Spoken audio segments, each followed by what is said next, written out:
సృష్టి మొత్తం శివ సంకల్పమస్తు అంటారు. అంటే శివుడే సంకల్పించి శివుడే ఆడిస్తూ శివుడే ఇది చేస్తున్నప్పుడు కర్మ కూడా శివుడిది అవ్వాలి, కానీ కర్మ ఎందుకు మనుషులది అవుతుంది?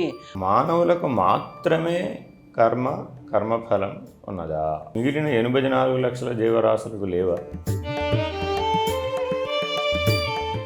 ఈశ్వరోపాసన రాక్షసులు చేశారు, దేవతలు చేశారు, మానవులు చేశారు. శివ సంకల్పంలో దేవతలు, మానవులు, రాక్షసులు ముగ్గురు ఉంటే రాక్షసులు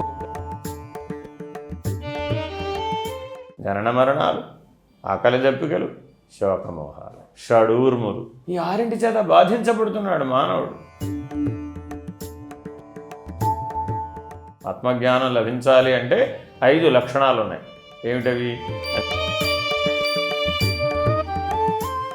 అయినా నువ్వు నేను ఒకటే అంటమే శివ సంకల్పం. నువ్వు నేను వేరంటమే అర్ధనిమిలిత నేత్రుడైనటువంటి శివుడు కళ్ళు తెరిచి చూడనంత వరకే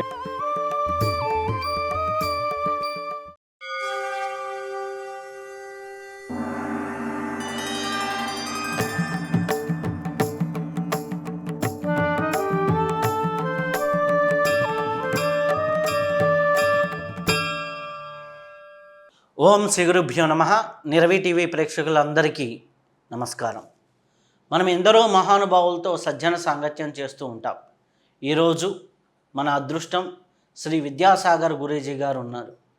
వారు ఎన్నో ఉపనిషత్తులు, ఎన్నో గ్రంథాలని వేదపరంగాను అలాగే యోగపరంగాను రెండిట్లోనూ నేర్చుకొని సాధన చేసినటువంటి నిష్ణాతులు. వారితో ఇప్పుడు సజ్జన సాంగత్యం చేసే భాగ్యం కలిగింది. నమస్కారం. ఇప్పుడు గురూజీ, ఒకటి సామాన్యమైన క్వశ్చన్ దగ్గర నుంచి అతి సామాన్యమైన క్వశ్చన్ అనుకుంటే, మనిషి ప్రతి ఒక్కడు అనుకునేది, నేను చెప్పే జ్యోతిష్యం ప్రకారం కావచ్చు, నేను కర్మ ప్రకారమే నడుస్తుంది ఆయన, నీ ప్రారంధం ఇలానే ఉంది, నీ ప్రారంధం ప్రకారమే నీ జీవితం. లేకపోతే వాడికి ఏదో ఎవరికన్నా ఒక రోగం వచ్చిందనుకో, వాడి ప్రారంధం అలానే ఉంది. లేకపోతే ఎవడన్నా చిన్న వయసులో వెళ్ళిపోయాడు అనుకోండి, వాడి ప్రారంధ కర్మ ఇలానే ఉంది అని మనం సహజంగా ఉపయోగిస్తూ ఉంటాం. కర్మతోనే మన జీవితం ముడిపడి ఉంది, కర్మ ప్రకారమే మన ఇది ఉంది, మన బుద్ధిని ప్రేరేపించేది కర్మే, కర్మ ప్రకారమే మనం చేస్తూ ఉంటాం. కానీ మన శివ సంకల్పమస్తు దాంట్లో చూసినప్పుడు సృష్టి మొత్తం శివ సంకల్పమస్తు అంటారు.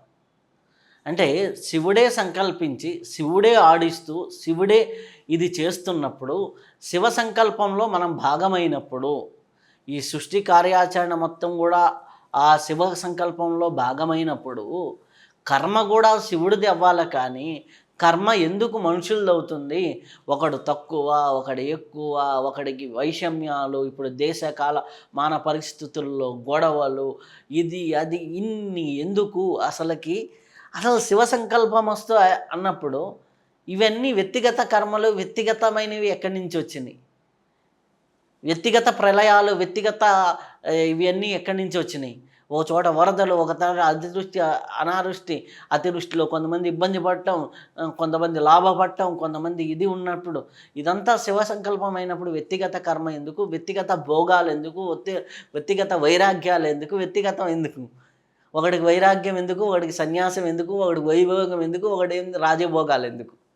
సదాశివ సమారంభాం శంకరాచార్య మధ్యమ అస్మదాచార్య పర్యంతం వందే గురు పరంపర. సృష్టి సంవిధానంలో 3 గుణాలతోనే సృష్టి రచన సాగి. ఇది మనమందరికీ కూడా ఏమాత్రం కొద్దిగా విచారణాశక్తి కలిగిన వాళ్ళకైనా అన్ని చోట్ల ఈ 3 గుణాలు కనబడతాయి. ఉదాహరణకి ఆవు సత్వగుణం, ఎద్దు రజోగుణం, గేదె దొన్నపోతు తమోగుణం. అవి వాటి జీవితంలో కనబడుతూ ఉంటాయి. ఇలా 84 లక్షల జీవరాశులలో కూడా సాత్విక జీవులు, రాజసిక జీవులు, తామసిక జీవులు ఉన్నాయి. మానవులకు మాత్రమే కర్మఫలం ఉన్నదా? మిగిలిన 84 లక్షల జీవరాశులకు లేవా అని ప్రశ్న అడిగితే జన్మ కర్మ అనే చక్రం జీవులందరికీ వర్తిస్తుంది అని ఈశ్వరుడు చెప్పాడు. అంటే అర్థం ఏంటి? 84 లక్షల జీవరాశులకు సృష్టి సిద్ధాంతం ఒకటే. మానవుడికి ఒక సిద్ధాంతం, మిగిలిన జీవరాశికి ఒక సిద్ధాంతం అనే విధానం ఈశ్వర సంకల్పంలో లేనే లేదు. అందుకని ఈశ్వర సంకల్పం ఎప్పుడూ కూడా సృష్టి ధర్మాన్ని నియమించేటటువంటి సంకల్పం. అని ఎష్టి ధర్మం లేదు అక్కడ. ధర్మం 2 స్థాయిలో, ఎష్టి ధర్మం, సృష్టి ధర్మం. నాకు కావాల్సి వచ్చినప్పుడు వసంత ఋతువు కావాలి. ఇది మానవుడి యొక్క ఇచ్ఛ. ఈ ప్రపంచంలో 84 లక్షల జీవరాశులలో నాకు కావాల్సి వచ్చినప్పుడు మామిడికాయలు కావాలని అడిగేటటువంటి జీవి ఒకటి ఉందే? లేదు. ఎందుకని? ఆ పండిందని సృష్టి సంకల్పాన్నే వాటి ఎష్టి సంకల్పంగా అవి జీవిస్తున్నాయి. సృష్టి సంకల్పానికి భిన్నంగా ఆలోచించగలిగి వ్యష్టి సంకల్పం చేయగలిగేటటువంటి బుద్ధిగత జీవి మానవుడు ఒక్కడే. మరి ఈ బుద్ధిగత జీవి సృష్టి సంకల్పాన్ని అనుసరించి వ్యష్టి సంకల్పం చేయాలా, సృష్టి సంకల్పానికి భిన్నంగా వ్యష్టి సంకల్పం చేయాలా? ఓకే. ఇక్కడ మానవుడు ఏమయ్యాడు అంటే, ప్రథమ మానవులు ఎవరైతే బ్రహ్మజ్ఞానంతో జన్మించారో వాళ్ళు సృష్టి సంకల్పం ప్రకారమే చేశారు. కాబట్టి మహర్షులు ఎవరికి ఏ రకమైన ఇబ్బందులు రాలా, ఋషులు ఎవరికి ఏ ఇబ్బందులు రాలా, మునులు ఎవరికి ఏ ఇబ్బందులు రాలా, యోగులు ఎవరికి ఏ ఇబ్బందులు రాలా. ఎందుకు వాళ్ళకి ఎవరికి మీరు చెప్పిన ఇబ్బందులు ఏమి రాలేదు? అప్పుడు సృష్టి లేదా? వాళ్ళు తన్మే మన శివ సంకల్పమస్తు ఎలా ఉందో దానిని అనుసరించి వాళ్ళ జీవితాన్ని మలుచుకున్నారు. కాబట్టి ఎవరు యోగి, ఎవరు ముని, ఎవరు ఋషి, ఎవరు మహర్షి అంటే శివ సంకల్పం ఎలా ఉందో తెలుసుకొని దాన్ని అనుసరించి తన జీవితాన్ని మలుచుకున్నవాడెవడో వాడు యోగి, ముని, ఋషి, మహర్షి. మరి ఇప్పుడు లోకానికి ఆదర్శం యోగి, ముని, ఋషి, మహర్షి అవుతారే కానీ తన వ్యష్టి సంకల్పం చేత శిశిర ఋతువులో మామిడికాయ కావాలనుకున్నవాడు అవుతాడా? అవడు కదా. మరి శిశిర ఋతువులో మామిడికాయ కావాలనుకున్నవాడు ఏం చేశాడు? తన బుద్ధిని ఉపయోగించి హైబ్రిడ్ సృష్టికి ప్రతి సృష్టిని చేస్తాను అని సంకల్పించాడు. మరి సృష్టికి ప్రతి సృష్టి చేసే శక్తి ఇప్పుడు మానవుల్లో ఉందా లేదా? ఉంది. కానీ సృష్టి సంవిధానాన్ని మార్చగలిగే శక్తి మానవుల్లో లేదు. అంటే వసంత ఋతువుని శిశిర ఋతువు చేయాలంటే చేయలేడు. కానీ వసంత ఋతువులో వచ్చే మామిడికాయని పునాస మామిడికాయలుగా శిశిర ఋతువులో అనుభవించగలడు. కానీ పునాస మామిడికాయ పండు అవుతుందా? అవదు. వసంత ఋతువులో వచ్చిన మామిడికాయే మామిడి పండు అవుతుంది కానీ శిశిర ఋతువులో మానవ సృష్టితో వచ్చినటువంటి పునాస మామిడికాయ మామిడి పండు అవ్వదు. మరి ఎందుకు అవ్వదు? అవ్వాలిగా మరి. అంటే దానికి సృష్టి సహకరించదు. పండు పండడానికి సృష్టి సహకరించదు అక్కడ. మరి ఎందుకు సహకరించలేదు? వ్యష్టి సంకల్పంతో చేసినప్పుడు గుణప్రభావం బలంగా బలపడిపోయింది. బుద్ధి కర్మానుసారిణి ఎప్పుడైంది? రజోగుణ ధర్మంతో బుద్ధి పనిచేసినప్పుడే బుద్ధి కర్మానుసారి. అదే బుద్ధి వాస్తవంగా సృష్టి సంవిధానంలో ఎలా తయారు చేయబడింది? సత్వగుణంతో తయారు చేయబడింది. సత్వగుణం యొక్క సృష్టిలో ఉన్నటువంటి సత్వగుణం అంతా మానవుడి యొక్క బుద్ధిలో ఉంది. సృష్టిలో ఉన్న రజోగుణం అంతా మానవుడి మనస్సులో ఉంది. సృష్టిలో ఉన్న తమోగుణం అంతా మానవుడి శరీరంలో ఉంది. అందుకని తామసికమైన జడ స్వభావం శరీరంలో ఎక్కువ. అదే రజోగుణ స్వభావమైనటువంటి చలన స్వభావం, చంచలత్వ స్వభావం మనసులో ఎక్కువ. ఈ రెండింటినీ నియమించేటటువంటి శక్తి బుద్ధికి ఎక్కువ. ఎందుకని? సత్వగుణం నిబ్బరంగా ఉంటుంది, నిదానంగా ఉంటుంది, నిశ్చలంగా ఉంటుంది, విచారణ చేస్తుంది, వివేకంతో ఉంటుంది, విచక్షణతో ప్రవర్తిస్తుంది. సత్వగుణ విశిష్ట లక్షణాలు ఇవి. అదే మరి ఆవేశంతో ప్రవర్తించేవాడు రజోగుణం. మరి అప్పుడు ఆలోచన పోయిందిగా. కొండ పగలేసిన తర్వాత అయ్యో అన్నాడు. అప్పుడు ఎంత అయ్యో అన్నా ఏం ప్రయోజనం లేదు. అలాగే ఎందుకని నీ బుద్ధిని ఎక్కడ నియమించాలని చెప్పాడు శివ సంకల్పంలో? నాయందు నియమించు అన్నాడు. నీకు ఇవ్వబడిన బుద్ధి ఈశ్వర ప్రసాదం. మిగిలినటువంటి 84 లక్షల జీవరాశులకి లేదది. నీకొక్కడికే ఉంది. నీకు ఎలా లభించింది? ఈశ్వర ప్రసాదంగా లభించింది. సృష్టిలో ఉన్న మానవులందరూ బుద్ధిగత జీవులే, అందరికీ అదే ఈశ్వర ప్రసాదం ఉంది. కానీ ఆ ఈశ్వర ప్రసాదాన్ని నువ్వు నీ వ్యష్టి సంకల్పంతో సృష్టి సంకల్పానికి భిన్నంగా ఆలోచించాలనేటటువంటి భేద బుద్ధితో రాజసికమైన తామసికమైనటువంటి లక్షణాలతో ఆ పనిముట్టుని వాడే. మరి పనిముట్టు ఇవ్వడం ఈశ్వరుడు తప్పు కాదుగా. పనిముట్టుని వినియోగించే విచక్షణ కూడా నీకే ఇచ్చాడుగా. నువ్వు సత్వగుణంతో ఆరాధన చేసావు, సత్వగుణమే బలపడింది. రజోగుణంతో ఆరాధన చేసావు, అప్పుడు రజోగుణమే బలపడింది. తమోగుణంతో ఆరాధన చేసావు, తమోగుణమే బలపడింది. దానికి ఒక ఉదాహరణ చెప్తాం. ఈశ్వరోపాసన రాక్షసులు చేశారు, దేవతలు చేశారు, మానవులు చేశారు. మరి శివసంకల్పంలో దేవతలు, మానవులు, రాక్షసులు ముగ్గురు ఉంటే రాక్షసులు ఉగ్రమైన ఉపాసనే చేశారు. మరి మానవులు, దేవతలు చేయలేకపోయారే? చేయలేరు. వాడు ఉగ్రదేవతల్ని ఎవరిని సనాతన ధర్మం ఉగ్రదేవతల్ని ఉపాసించమని చెప్పదండి అసలు. ఇప్పుడంతా ఫ్యాషన్ అయిపోయింది కదా ఉగ్రదేవతలు. ఎందుకని? బుద్ధి తమోగుణంతో పనిచేస్తారు. ఎప్పుడైతే బుద్ధి తమోగుణంతో పనిచేసిందో సత్వర ఫలితం కావాలి. లలిత అమ్మవారు అనే దానికంటే వారాయి ఇవి అట్లా కాదండి, ఎప్పుడు గుర్తుపెట్టుకోవాలి. ఒక అసుర సంహారం కోసమని ఒకే ఆదిశక్తి 10 రూపాలు ధరించింది. ఒకే మహావిష్ణువు లోక కళ్యాణం కోసమని దశావతారాలు ధరించాడు. ఎన్నో అవతారాలు ఉన్నాయి చెప్పడానికి. దేవతావతారాలు ఎన్నంటే ఇన్నని చెప్పడానికి వీలు కాదు. దాంట్లో ముఖ్యమైన అందులో మీకు బాగా తెలుసుకోవడానికి ఉపయోగపడేవి 10. మరి ఇప్పుడు మహావిష్ణువు 10 అయ్యాడా? అవలేదుగా. మహావిష్ణువుగానే ఉన్నాడు. ఇక్కడ 10 లోక కళ్యాణ నిమిత్తం పనిచేసినాయి. అలాగే అమ్మవారు లలితా త్రిపుర సుందరి భువనేశ్వరి, ఆవిడ అలాగే ఉంది. అక్కడ ఆవిడ లోక కళ్యాణ నిమిత్తం 10 రూపాయలు ధరించింది. వాటిలో లోక కళ్యాణం ఉందా, వ్యష్టి కామ్య స్వభావం ఉందా? లేదుగా. దేవి భాగవతంలో ఆ 10 రూపాయలు ఉన్నాయండి. ఆ 10 రూపాయలు దేవి భాగవతంలో అంతా లోక కళ్యాణ నిమిత్తం చెప్పబడ్డాయే కానీ ఎక్కడ ఒక వ్యష్టి వ్యాపారంలో నీ కోట్లు వస్తాయని, లేకపోతే ఉన్న కష్టాలు పోతాయని, నీ ఆరోగ్యం పోయి అనారోగ్యం వస్తుందని, అనారోగ్యం పోయి ఆరోగ్యం వస్తుందని ఇలాంటి లక్షణాలు దేవి భాగవతంలో ఉన్నాయా? లేవు కదా. మరి ఆ దశమహావిద్యలకు ఆధారం చండీ సప్తశతి, శాక్తేయ ఉపనిషత్తులు చాలా ఉన్నాయి. మరి అవి కదా. మరి అసలు ఆ విద్యని మనం గ్రహించడం లేదుగా. ఏ దృష్టితో చెప్పారనేటటువంటిది, ఏ లక్ష్యంతో చెప్పారనేటటువంటిది గురువు లేనప్పుడు ఎలా అందుకుంటావు?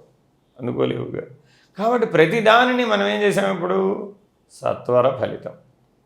సత్వర ఫలితం కావాలంటే ఏం చేయాలి? ఉగ్రదేవతలను ఆశ్రయించాలి, ఉగ్ర పద్ధతిలో ఆరాధన చేయాలి. మరి సాత్విక పద్ధతిలో వాడిని ఆరాధన చేయడం కుదరదా?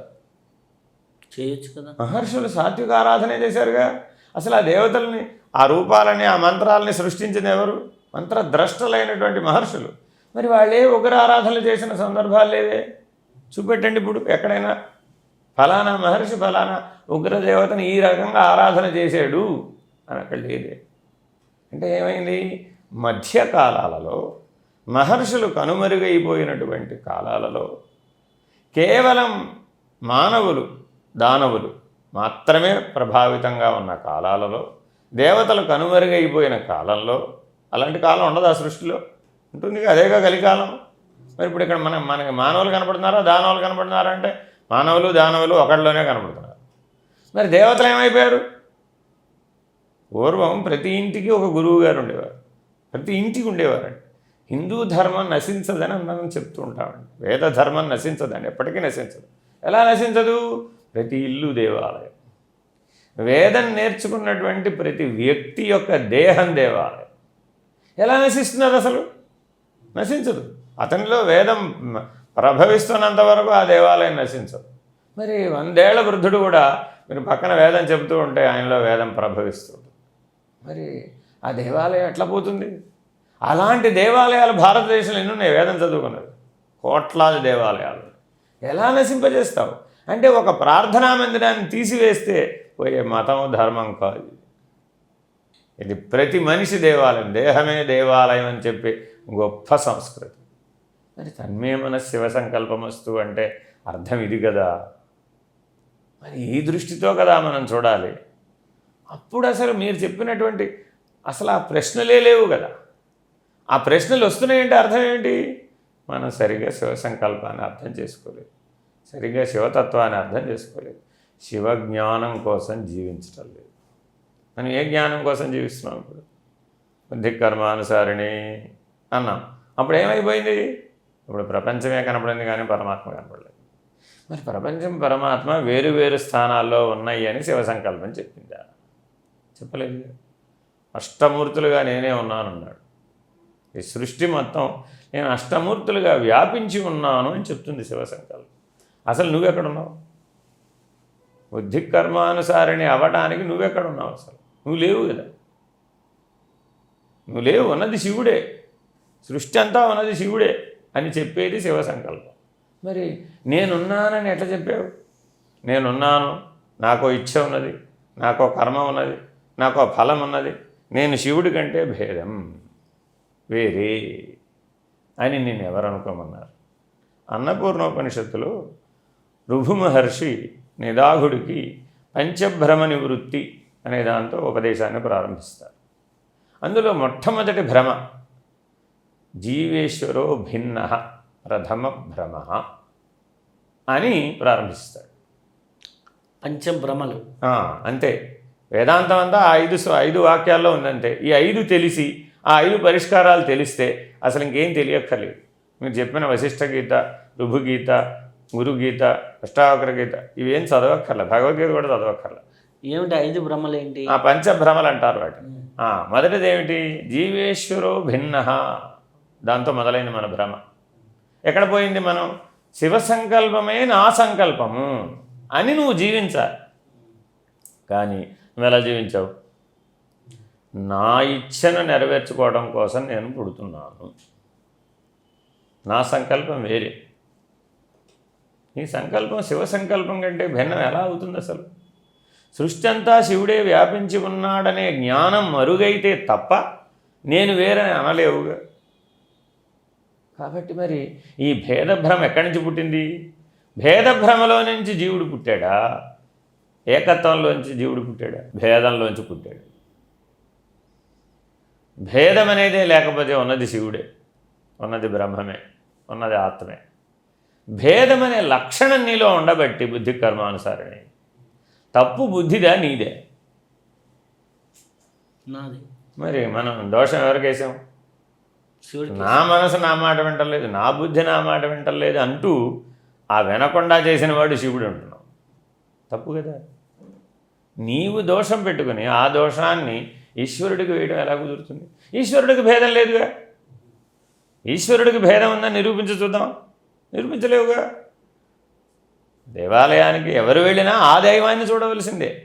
ఒకడు ముందు నుంచి వెళ్ళవచ్చు, ఒకడు వెనక నుంచి వెళ్ళవచ్చు, ఒకడు దగ్గర నుంచి వెళ్ళవచ్చు, ఒకడు దూరం నుంచి వెళ్ళవచ్చు. దైవం మారిపోలేదుగా, దైవ దర్శనం మారిపోలేదుగా, దివ్యత్వం మారిపోలేదు కదా, దైవీ చైతన్యం మారలేదు కదా. మరి ఉన్న చైతన్యం ఒకటే. దాన్ని నువ్వు జీవ చైతన్యమని నిన్నెవరు తలంచమన్నారు? ఆ తలంచడంలో భేదభ్రమ పుట్టింది. ఇది మొదటి భ్రమ. రెండవది సంగీతి భ్రమ, అంటే కలిసిపోవడం, సంగత్వం. జీవుడు దేహాభిమానంతో శరీరంలో కలిసిపోయాడు. మరి శివ సంకల్పంలో అది లేదుగా. ఈశ్వరుడు ఏమన్నాడు? ఈ సృష్టి నాదే, ఈ సృష్టి అంతా నేనే వ్యాపించాను, కానీ ఈ సృష్టికి విలక్షణుడను నేను కలిసిపోలేదు అన్నాడు ఈశ్వరుడు. పరమాత్మ భగవద్గీతలో కూడా అదే చెప్పాడు. ఈ సృష్టి అంతా నాయందే ఉద్భవిస్తున్నది, నాయందే పోషించబడుతున్నది, నాయందే లయించబడుతున్నది, కానీ నేను సృష్టికి అతీతుగా. మరి నీవు కూడా ఎలా ఉండాలి? దేహ అతీతుడిగా ఉండాలి. ద్వంద్వాతీతుడుగా, దేహానికి అతీతంగా, దేహాభిమానం లేకుండా ఉంటే అప్పుడు శివ సంకల్పమే. అప్పుడు నిన్ను కర్మ ఎలా బాధించింది? అసలు కర్మ ఎక్కడుంది అసలు? అందుకని భగవాన్ రమణులు ఏమంటారు ఉపదేశ సారంలో మొదట్లోనే, కర్మ జడమయ్యా. కర్మ ఎట్లా ఫలిస్తుంది? కర్మ తజ్జడం. నీకు అసలు జడం నిన్ను ప్రభావితం చేస్తుందంటావేంటి? నువ్వు చైతన్యం. జడం చైతన్యాన్ని ఎట్లా ప్రభావితం చేస్తుంది? ఫ్యాన్ కరెంటుని ఎట్లా ప్రభావితం చేస్తుంది? కరెంటు ఫ్యాన్ను ప్రభావితం చేయగలలేమో కానీ ఫ్యాన్ కరెంటును ప్రభావితం చేయలేదు. పదార్థం శక్తిని ఎట్లా ప్రభావితం చేస్తుంది? చేయలేదు. కాబట్టి కర్తృరాజ్ఞయ, కర్త యొక్క ఆజ్ఞను అనుసరించి కర్మ పనిచేస్తారు.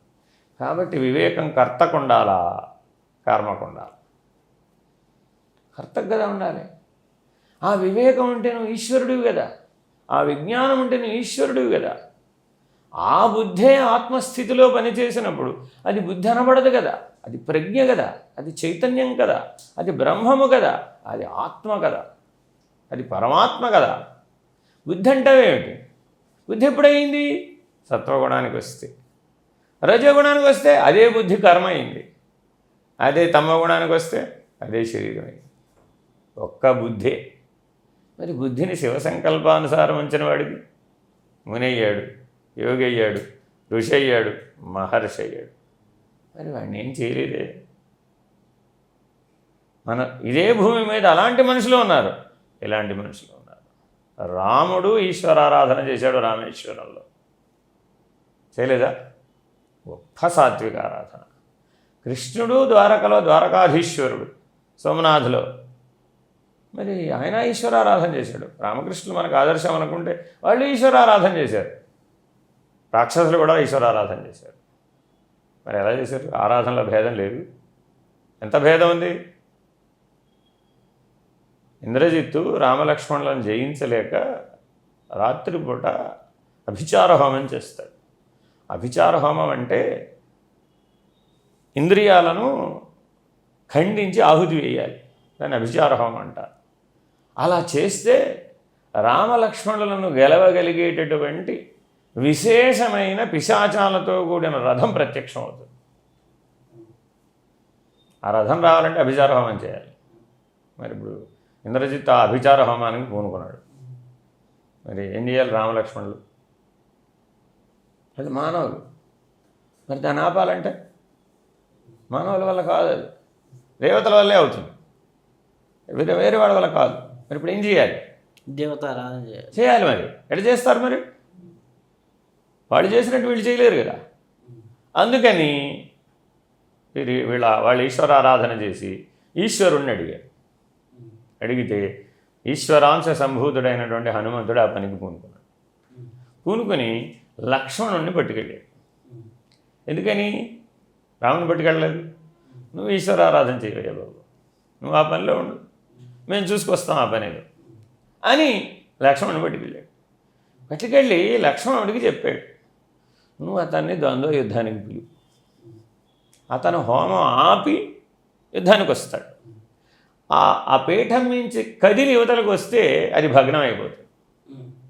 అతనిలో తామసిక అహం ఉందా లేదా? ఇప్పుడు ఉంటేనేగా ఈ పని చేస్తున్నాడు. ఆ తామసిక అహాన్నే నువ్వు రెచ్చగొట్టు, ద్వంద్వ యుద్ధానికి పిలువు. ఆ తామసిక అహం పనిచేసి అది భగ్నమై బయటకు వచ్చి యుద్ధం చేస్తాడు. ఆ అభిచార హోమంలో ఒక లక్షణం ఉంది. మధ్యలో గనక భగ్నమైతే కర్త ఆ రోజే చనిపోతాడు. ఆ హోమం భగ్నం అవ్వడం చేత చనిపోతాడు, నువ్వు చంపక్కర్లేదు. ఈ రహస్యం హనుమంతుడు లక్ష్మణుడికి చెప్పాడు. ఇప్పుడు గురువు ఎవరు? హనుమంతుడు. శిష్యుడు ఎవరు? లక్ష్మణుడు. ఎవరన్నా ఒప్పుకుంటారా? పిలిచాడు. ఇంద్రజిత్ వచ్చాడు బయటికి. అభిచార హోమం భగ్నం అయింది. మరి ఆ రోజే చనిపోతాడు, అక్కడే చనిపోతాడు. ఎక్కడ చనిపోయాడు అంటే సృష్టిలో ఎన్ని రహస్యాలు ఉన్నాయి ఇప్పుడు? కోటాను కోట్లు. మరి ఆ రహస్యం తెలిసినవాడు కదా మహర్షి. అతడు కదా శివ సంకల్పం గురించి చెప్పింది. ఆ మహర్షి చెప్పాడు. మరి మహర్షులు చెప్పిన దాన్ని మానవ తెలివితేటలతో, ఏది పనాసమావిడి పని తినేటటువంటి మానవుడు మహర్షి చెప్పిన శివ సంకల్పాన్ని ప్రశ్నిస్తే ఈ తెలివితేటలు ఆ తెలివితేటలతో ఎప్పటికి మ్యాచ్ అవుతాయి? అసలు ఎప్పటికి తెలుస్తుంది నీకు? ఎందుకని నీ అపేక్ష ఎక్కడుంది? శిశిర ఋతువులో మామిడికాయ తింటే సంతోషపడిపోతావు. ఇది మానవ సంకల్పం. మరి ఈ స్థితి నుంచి ఆ స్థితికి నువ్వు అసలు ఎప్పటికి ఎలా తెలుసుకుంటావు? తెలుసుకోలేవుగా. అంటే ఈ సృష్టిలో ఎన్నో మానవాతీతమైనటువంటి రహస్యాలు ఎన్నో ఉన్నాయి. నీ బుద్ధికి అందనటువంటి వాటిని మానవాతీతం అని అంటున్నాం. అంతేగాని దానికి ఏదో విశేషమైన అంశాలు ఉన్నాయని కాదు.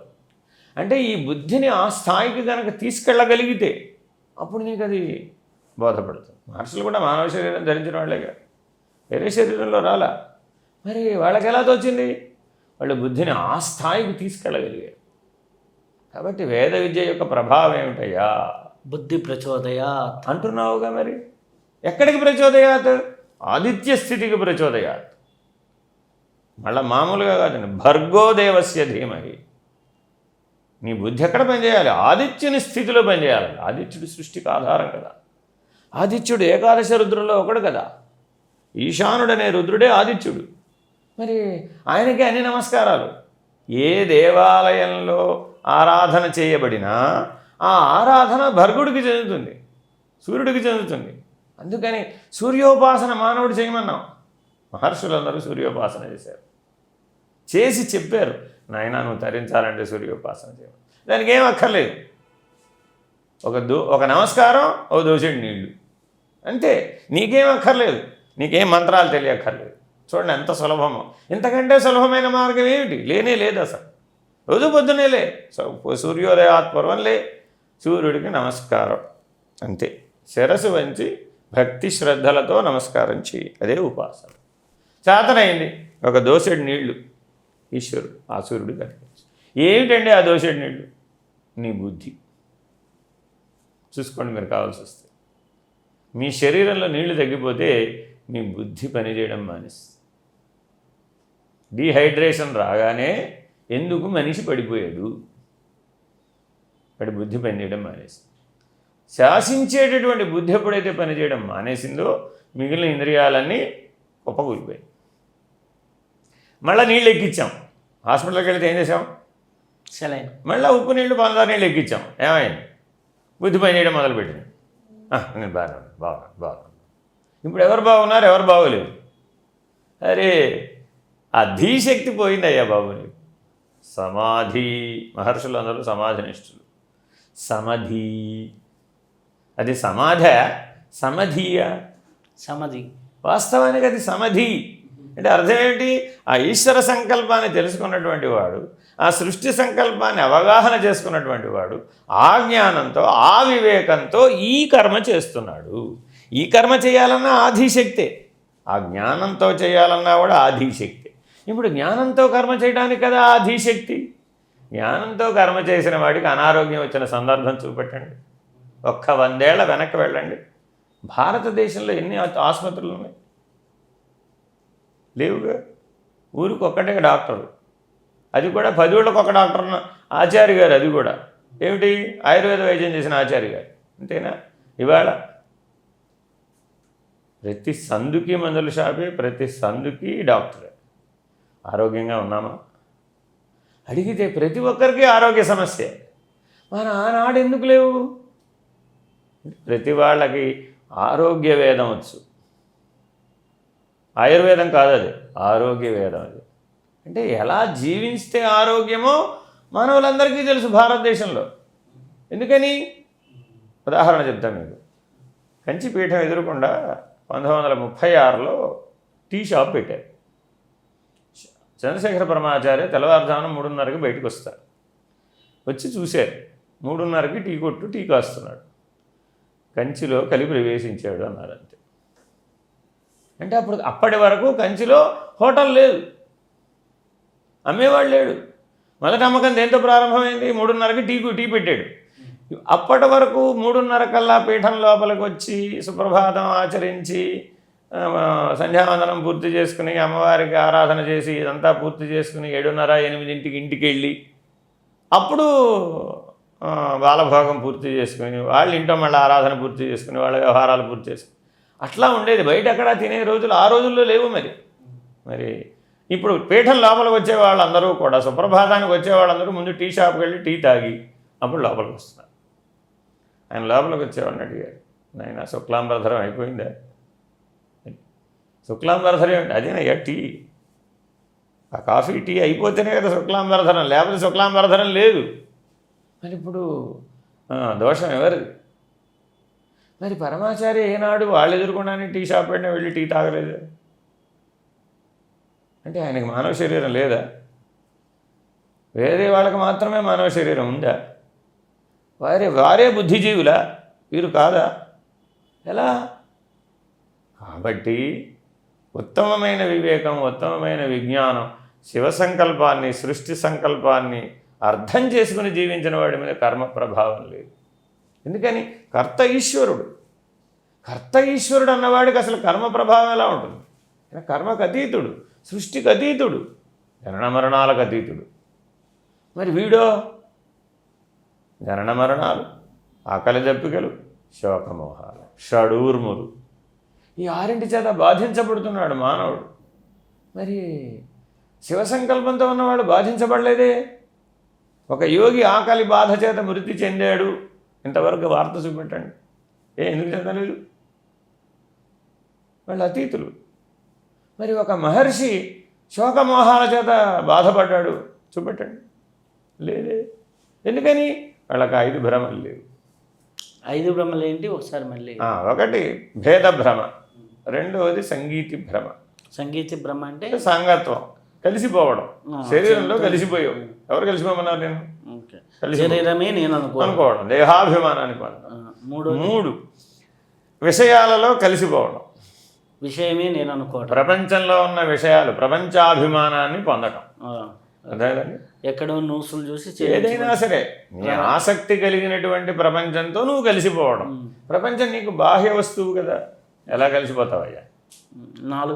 4వది తన అజ్ఞానమే సత్యం అనుకోవడం. అజ్ఞానం అని గుర్తించగా అజ్ఞానాన్నే సత్యం అనుకోవడం. 5వది ఈశ్వరుడు లేడు అనుకోవడం. చూడండి, క్రమంలో ఉన్నాయా లేదా? ఇప్పుడు మానవుడు ఇప్పుడు ఎక్కడ దాకా వచ్చేసాడు? ఈశ్వరుడే లేడనుకో అయిపోయింది. 5వ భ్రమ దాకా వచ్చేసాడు. 5 చెప్పి ఏమంటాడంటే, నాయన మొదటిదే 5వ దాకా నేను పతనం చెందేది చేస్తాను. భ్రమ అనేది పెరుగుతూ ఎలా పోయింది అని అడిగాడు. విన్న తర్వాత నేను మొదటి భ్రమ దగ్గరే ఆగిపోయి ఉండి వెనక్కి తీసుకుని ఉంటే నాకు మిగిలిన 4 లేవు కదా. శరీరమే నేను అనుకోవడం మొదటి భ్రమ. రెండోది ఈశ్వరుడు కంటే నేను వేరు అనుకోవడం మొదటి భ్రమ. ఈశ్వరుడి కంటే నేను ఎలా వేరు అని ప్రశ్న వేసుకున్నాడు. శరీరమే నేను అనుకున్నాడు. అయిపోయింది. దేహాభిమానం పొందాడు. ఎందుకు దేహాభిమానం? నాకు భోగం అనే అపేక్ష ఉంది కాబట్టి. ఆ భోగాపేక్ష దేని వల్ల తీరుతుంది? ఈ ప్రపంచం ఉంటేనే. ఈ ప్రపంచాభిమానం. తర్వాత ఏమయ్యాడు? 4వ స్థితిలో ప్రపంచాభిమానం పొందాడు. ఆ తర్వాత 4వ స్థితికి వచ్చేసరికి అజ్ఞానమే జ్ఞానం అనుకున్నాడు. అజ్ఞానమే జ్ఞానం అనుకున్నాడు. అంతే. వాడికి తెలిసిందే జ్ఞానం ఇంద్రియాలు చూపెట్టేవన్నీ జ్ఞానేంద్రియాలు కదా. నేను చూసింది సత్యం, నేను విన్నది సత్యం, నేను చదివింది సత్యం, నేను కనుక్కున్నది సత్యం అనుకున్నాడు. తప్పు కదా. పిల్లవాడికి మొదటి 3 నెలలు రంగులు కనపడవండి. వాడికి కనపడవని ప్రపంచంలో రంగులు లేవంటారా? వాడికి కేవలం తెలుపు నలుపే కనపడుతుంది అప్పుడు.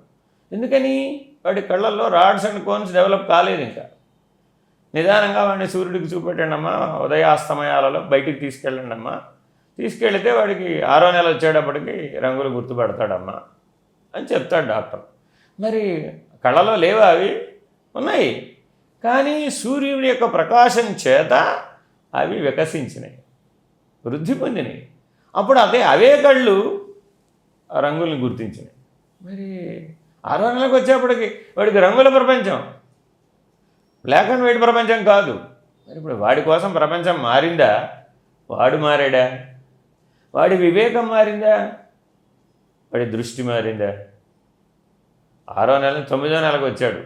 రంగుల ప్రపంచంతో కూడా వాడికి పని లేదు. ఇప్పుడు మనుషుల ప్రపంచం, మనుషులను గుర్తుపట్టేస్తాడు. మరి తర్వాత 12వ నెలకు వచ్చాడు. వాడిని మనం ఆడించడం కాదు, వాడు మన ఆడించడం మొదలుపెట్టాడు. మరి ఇంత తెలివి ఎక్కడి నుంచి వచ్చిన వాడికి? బుద్ధి వికాసం. ఇంత ప్రభావశీలమైన పనిముట్టు పరమేశ్వర ప్రసాదంగా నీకు లభిస్తే దాన్ని పిజ్జాకో బర్గర్కో వెలకట్టడం సమంజసమేనా? అందుకని ఏమంటున్నారు? నాయన నువ్వెన్ని దుఃఖాలు చెప్పు, జననం నుంచి మరణం దాకా దుఃఖాలయం అనే కదా నిర్ణయం. ఈ దుఃఖాలయం నువ్వు ఎందుకు దుఃఖం అనుకుంటున్నావు అంటే ఆ దుఃఖానికి 3 కారణాలు. నీ వల్ల నీకు వచ్చిన దుఃఖాలు, లేదా ఇతర జీవులు కానీ ఇతర ప్రపంచం వల్ల వచ్చిన దుఃఖాలు, లేదా సృష్టి ప్రకృతి వల్ల వచ్చిన దుఃఖాలు. ఇంతేగా ఎవరికి వచ్చినా కూడా. మరి ఈశ్వరుడు ఈ మూడిటి దుఃఖాలకి లోబడి ఉన్నాడా, అవతల ఉన్నాడా? అవతల ఉంది. మరి నువ్వు కూడా అలా ఉండు. అది కదా శివ సంకల్పం అంటే. తాపత్రయ వినిర్ముక్త అంటాం. ఆత్మజ్ఞానం లభించాలి అంటే 5 లక్షణాలు ఉన్నాయి. ఏమిటవి? పంచకోశ వ్యతిరిక్త, శరీరత్రయ విలక్షణ, తాపత్రయ వినిర్ముక్త, గుణత్రయాతీత, అవస్థాత్రయ సాక్షి, సచ్చిదానంద స ఆత్మా.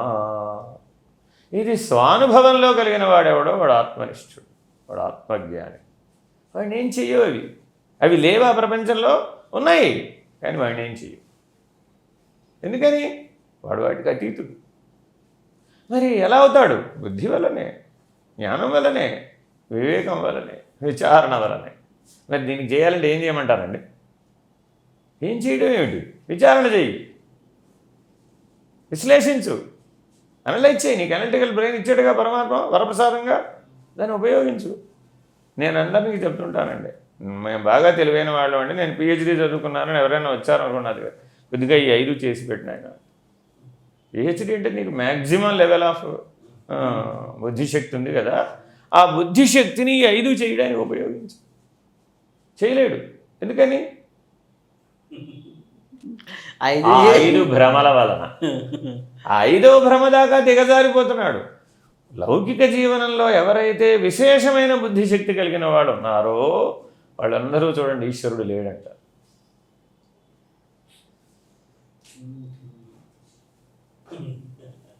ఇప్పుడు సమస్యను ఎవరు సృష్టించుకున్నారు? నీవే సృష్టించుకున్నావు. నీవే సృష్టించుకొని ఎవరు బాధపడుతున్నారు? నీవే బాధపడుతున్నావు. దానికి కారణం ఎవరు అంటున్నావు? ఒరే, ఆయనేం సమస్య సృష్టించాడు? ఆయనేం సమస్య సృష్టించలేదే. అంటే కర్మని మనమే సృష్టించుకొని కర్మలో పడి బాధపడి కర్మలో ఈదుకుంటూ కర్మలో మునిగిపోతున్నావు, తేలిపోతున్నావు నీవే. కాబట్టి పరమాత్మ ఏం చెప్పాడు? అందుకని వేదాంతంలో ఏం చెప్తాం? నాయన నువ్వు ఊర్ణనాభి వంటి వాడివి. ఊర్ణనాభి అంటే సాలిడ్. అదేం చేస్తుంది? సాలిడ్కి ప్రపంచంలో ఎక్కడ ఎవరు గూడు కట్టలేరు. దాని గూడు అదే కట్టుకోవాలి. ఎలా కట్టుకుంటుంది? దాని నోట్లో ఉన్నటువంటి లాలాజలంతో కట్టుకుంటుంది. కట్టుకుని ఆహారం ఎక్కడికి రావాలనుకుంటుంది? ఆ గూట్లోకి వచ్చి పడాలి. దానికి బయటికి వెళ్ళి ఆహారం సంపాదించుకోవడం రాదు. ఇప్పుడు గూట్లోనే కూర్చుని ఈశ్వర నాకు ఆహారం పంపించు, ఈశ్వర నాకు ఆహారం పంపించు అని సంకల్పం చేస్తూ ఉంటుంది. ఏ కీటకమో వచ్చి అందులో చిక్కుకుంటుంది. టకటకా వెళ్ళి ఆ కీటకాన్ని కాటు వేస్తుంది. ఆ కీటకం అక్కడే చనిపోతుంది. దాన్ని ఆహారంగా భుజిస్తుంది. ఇట్లా ఎంతకాలం సాగుతుంది?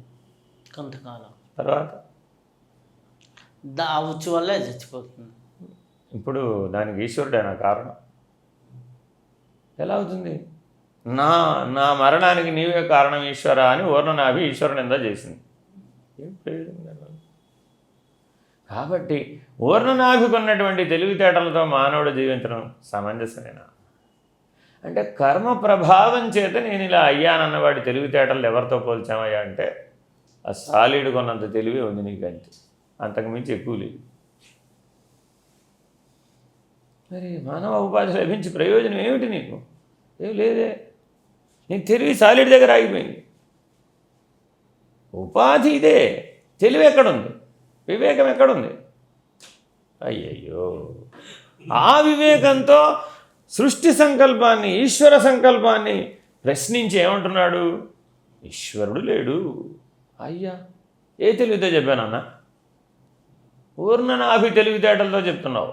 అందుకే శ్రీకాళహస్తిలో ఆ 3ంటికి మోక్షం అనే కథ ప్రచారంలోకి ఎందుకే తెచ్చాం? ఒరే, ఊర్ణనాభి కూడా ఈశ్వరుడు ఇవ్వవలసిందే మోక్షం. మరి మోక్షప్రదాత ఎవరి? నీ అజ్ఞానం ఎంత అజ్ఞానంలో ఉన్నా మోక్షప్రదాత ఎవరు? ఈశ్వరుడే. ఎలా? ఎప్పటికో అప్పటికి నిన్ను ఆ ఈశ్వర దర్శనం పొందేటట్టుగా మారుస్తాడు. మరి అది కూడా ఆ ఈశ్వరారాధన వలనేగా తరించింది ఆ ఊర్ణనాభి. ఎలా చేసింది ఈశ్వరారాధన? దానికి శాతనైంది గూడు కట్టడం. అయ్యయ్యో, ఈశ్వరుడికి ఏ గుడి లేదు, ఏ ఆశ్రయం లేదు, నేను ఆశ్రయం కల్పిస్తానని సాలెగూడు కట్టింది. అది దాని మీద కాళహస్తి కథ చదివితే మరి సాలెగూడు ఈశ్వరుడికి ఆశ్రయం అవుతుందా ఎక్కడైనా?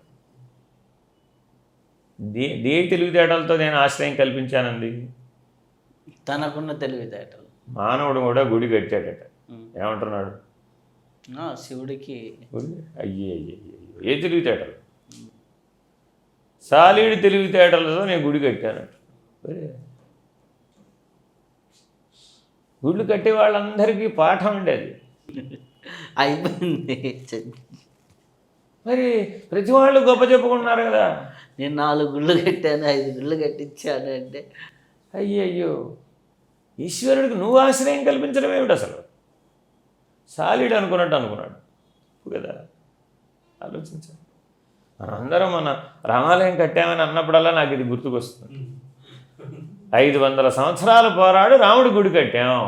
అరే రే రాముడు అనగా ఆత్మారాముడు కదా, కోదండ రాముడు కాదు కదా, అయోధ్య రాముడు కాదు కదా, దశరథ రాముడు కాదు కదా, జానకి రాముడు కాదు కదా. ఎక్కడైనా మనం రాముడిని కీర్తించేటప్పుడు శూర్పణఖారాముడు, రావణారాముడు అన్నామా? ఎందుకనలేదు? వాళ్ళకి జ్ఞానం కలిగించలేదా? రాముడు వాళ్ళకి కూడా రాముడేగా, ఎందుకని అలా అనలేదు? ఆత్మారాముడు. రావణుణ్ణి రావణాసుర సంహారం ముందు, ఆఖరి రోజు రామరావణ యుద్ధం ముందు లక్ష్మణుడు రావణ నింద చేస్తాడు. అన్నయ్య చివరికి వచ్చేసాను, వాడు వేసేద్దాం అంతే అంటాడు. ఉద్రేకి కదా, ఆవేశంతో అంటాడు. అప్పుడు అంటాడు, లక్ష్మణ ఒకసారి రావణాసురుడి దగ్గరికి వెళ్ళి రాజనీతి బోధించమని అడిగిరా అంట.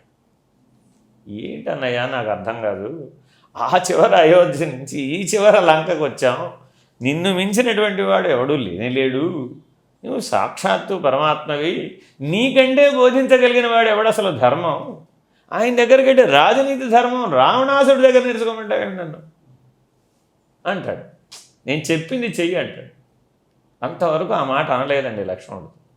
నేను చెప్పింది చెయ్యి, ముందు నువ్వు ఆజ్ఞ అనుకుంటావో సలహా అనుకుంటావో, నువ్వు వెళ్ళి చేసిరా ముందు, నీకు తెలుస్తుంది అంటాడు.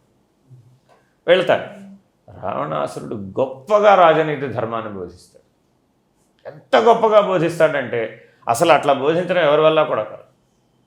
లక్ష్మణుడు ఆశ్చర్యపోతాడు, ఏంటి ఇంత ధర్మం తెలిసిన వాడా ఈ తప్పు చేశాడు, అంత ఆశ్చర్యపోతాడు అనమాట. తిరిగి వస్తాడు, ఏం లక్ష్మణ, ఏం బాగా చెప్పాడా, ఎలా చెప్పాడు, అసలు అలా నువ్వు కూడా చెప్పలేవన్నయ్యా అంటాడు. కానీ నాకు ఒకటే సందేహం, అంత గొప్ప ధర్మం తెలుసు కదా, అంత శాస్త్రం తెలుసు కదా, అంత విజ్ఞానం, శాస్త్ర విజ్ఞానం ఉంది కదా, మరి ఈ పొరపాటు ఎలా చేశాడు, ఇంత చిన్న పొరపాటుకి ఎలా లొంగిపోయాడు, కామం అనేదాన్ని ఎలా జయించలేకపోయాడు, అది చిన్న దోషం కదా, అంత శాస్త్ర విజ్ఞానం అన్నవాడు ఎందుకు చేయలేకపోయాడు? ఈశ్వరారాధనలో అఖండుడు, మరి ఎన్నో గొప్ప లక్షణాలు ఉన్నాయి, కానీ కొండకి చిల్లు. కొండ చాలా పెద్దది కానీ చిల్లు, నీళ్ళు ఎట్లా నిలబడదు. కాబట్టి వాళ్ళున్న విజ్ఞానమైన వాళ్ళందరికీ కూడా ఒక చిల్లు ఉంది. ఏమిటా చిల్లి? ఈశ్వరుడు లేడు.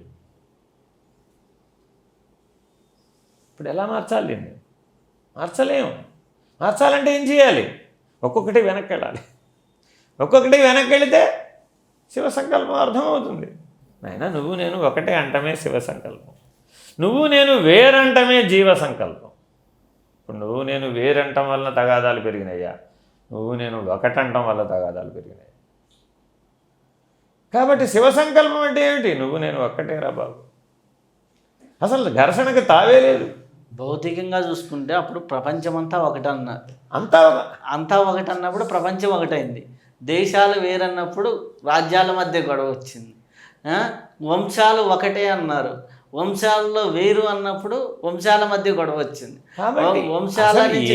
మీరు చరిత్రకు సంబంధించిన ఏ అంశాన్ని పరిశీలించినా వేరు అనే పదం నీవు నేను వేరు అనటం వల్లే వచ్చినాయి తప్ప అసలు ఒకటంటం వల్ల సమస్య ఎక్కడ వచ్చింది? కాబట్టి గురువు దగ్గరికి రాగానే శిష్యులందరికీ ఏం చెప్తాడు? నాయనా, మీరంతా ఒకటే, నేను కూడా ఒకటే. మీరు నేను వేరు అనుకునేరు, మీరు నేను వేరు కాదు. మనమంతా ఈశ్వర స్వరూపులమే, మనమంతా ఆత్మస్వరూపులమే, మనమంతా బ్రహ్మస్వరూపులమే. చూడండి, ఇది కదా శివ సంకల్పం. సరిగ్గా అర్థం చేసుకుంటే మరి ఈ శివ సంకల్పాన్ని అందించడమేగా అన్ని ఆశ్రమాల యొక్క ప్రయోజనం. భారతదేశంలో ఉన్న అన్ని ఆశ్రమాలు ఈ భూమండలం మీద మిగిలిన చోట్ల అన్నీ కలిపినా కూడా లేవు. 224 దేశాలు ఉన్నాయనో ఎన్నో చెప్తారు. మిగిలిన దేశాలు అన్నీ కలిపినా భారతదేశంలో ఉన్నటువంటి ఆశ్రమాలతో సరిపోరు. అన్ని ఆశ్రమాలు ఉన్నాయి. మరి ఇన్ని ఆశ్రమాలలో బోధించే ఏకత్వ బోధ ఏమైపోతుంది? కాబట్టి రోజు గుడికి వెళ్ళేవాడు దర్శనం తర్వాత బయటకు వచ్చేటప్పటికి ఏకత్వ లక్షణంతో రావాలా, విషమత్వ లక్షణంతో రావాలా, అనేకత్వ లక్షణంతో బయటికి రావాలా? అంటే అక్కడ ఏం జరుగుతుంది? ఇప్పుడు ఈశ్వర దర్శనానికి నువ్వు వెళ్ళలేదు, నిన్నీశ్వరుడు చూస్తున్నాడో లేదో చూసుకున్నావని వెళ్ళలేదు.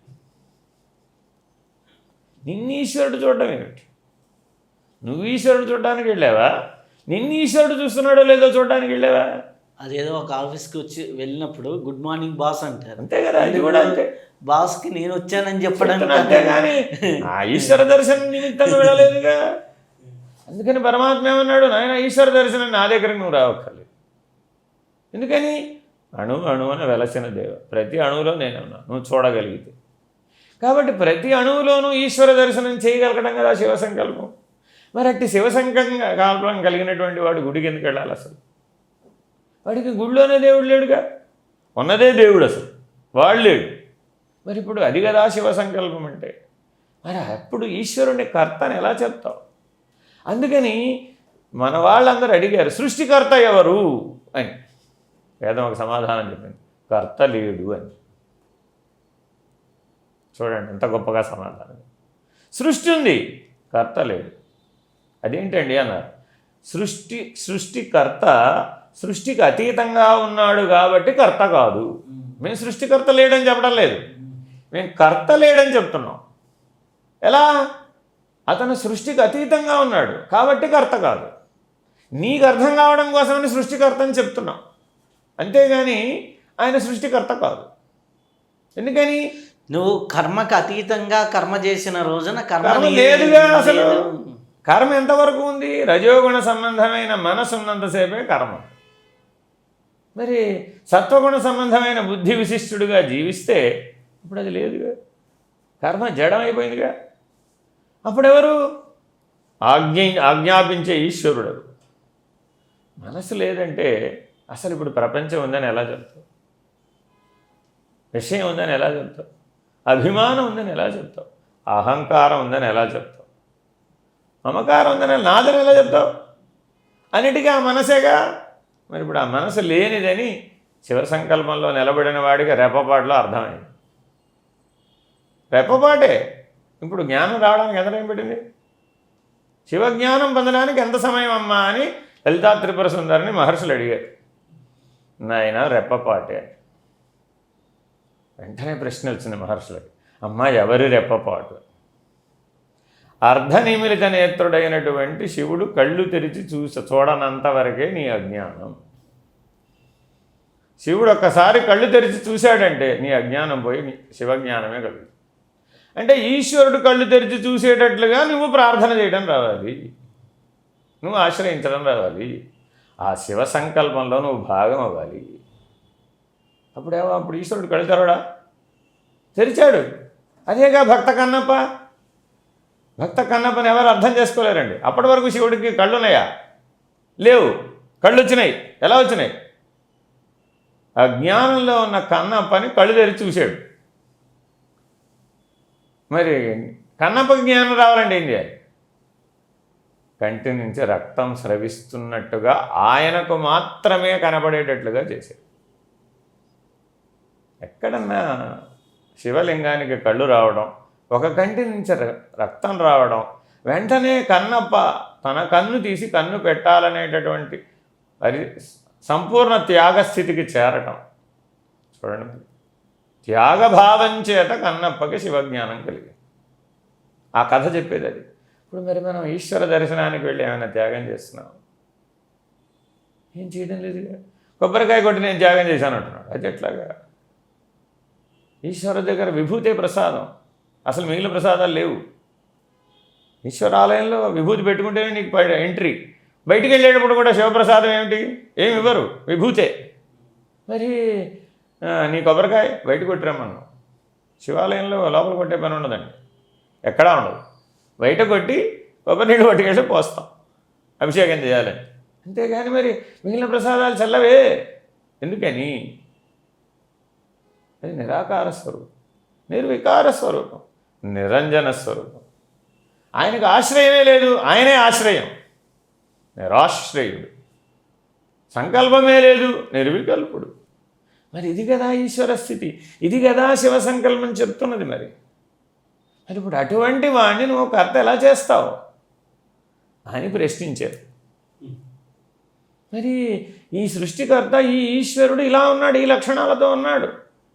నీకు కలిగినటువంటి గారెలు పొందలేదన్న దుఃఖానికి, నువ్వు గారెలు తినాలనుకున్నావయ్యా, గారెలు దొరకలేదయ్యా, నీకు దుఃఖం కలిగిందయ్యా, నా దుఃఖానికి ఈశ్వరుడు కర్త. అలా అదలాగా కాదు, నా మనసు తప్పు కదా. అసలు ఆ విధానం, ఆ విచారణే తప్పు. కాబట్టి యథార్థం ఎరిగినవాడు, సత్యదర్శనం కలిగినవాడు చెప్పింది ప్రమాణం అవుతుందే కానీ చిన్నపిల్లవాడిలాగా లేదా సాలీడు తెలివితేటలతోనో లేకపోతే ఇతరత్ర 84 లక్షల జీవరాశులకు ఉన్నటువంటి వివేకంతో చెబితే అది సృష్టి సంవిధానానికి ఎప్పటికీ సరిపోదు. కాబట్టి వేదం చదువుకోవడం కాదయ్యా, వేదార్థం ఎరుగవలే. వేదార్థం ఎరుగుట కాదయ్యా, వేదాంతము గ్రహించవలే. వేదాంతము గ్రహించుట కాదయ్యా, అట్లుండవలే అన్నాడు గురువు దక్షిణామూర్తి. 4 మాటల్లో చెప్పేశాడు. అయినా వేదం చదువుకున్నా చదువుకున్నా, వేదార్థాన్ని గ్రహించారా? మళ్ళీ వెళ్ళిపోయారు అందరూ, గ్రహించి వచ్చారు. అయ్యా వేదార్థాన్ని గ్రహించాం, ఓ సంతోషం. వేదాంతమును తెలుసుకున్నారా? మళ్ళీ వెళ్ళిపోయారు.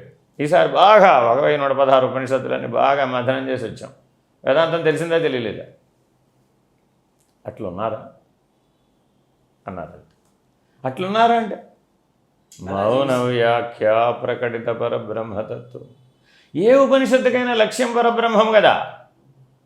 అందుకని సీతారామాంజనేయ సంవాదంలో రాముడు హనుమంతుడికి గురువు. ఆయన ఏమంటాడంటే, బాబు హనుమంతుడు ఉపనిషత్తులు చదవాలి. ఆయన ఎన్ని ఉపనిషత్తులు చదవమంటారు స్వామి? సరైన వాడు అయితే ఒక ఉపనిషత్తు చదివి పరబ్రహ్మం అవుతావు అంటాడు. ఉత్తమ శిష్యుడికి ఒక్క ఉపనిషత్తు చదివితే పరబ్రహ్మము నిర్ణయం అయిపోతుంది, అలా ఉండిపోతాడు.